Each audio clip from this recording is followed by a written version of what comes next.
In today's video, I'm going to teach you how to plan, script, and organize your YouTube videos effectively using Notion. This is a great method if you're looking to streamline your content creation process and ensure all your ideas are captured in a single, organized space. Let's dive right into it. First, we'll start by heading over to Notion.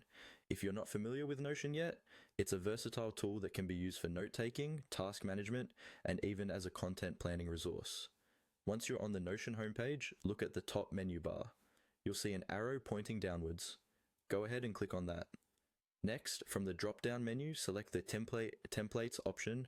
Notion offers a wide variety of templates that can be customized for just about anything, but today we're focusing on YouTube planning specifically. So, in the search bar that appears, type in YouTube or YouTube Planner.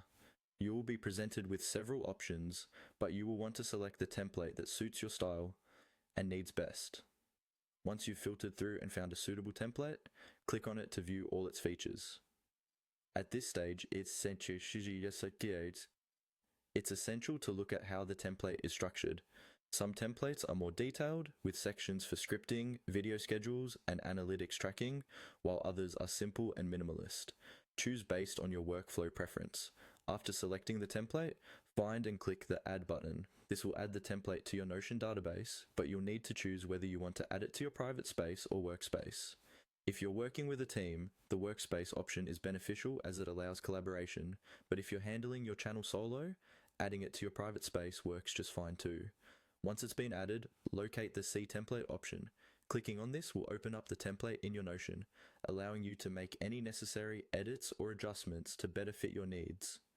Here, you can modify sections, add new ones, or remove bits you won't use. It's all about tailoring the template to ensure that it assists in your organization and planning, rather than adding complexity. And there you have it. You've now set up a robust plan for organizing your YouTube content within Notion. Taking time at the beginning to establish this system will save you a lot of hassle down the road, ensuring that every piece of content you create is well thought out and aligns with your channel goals. Happy creating,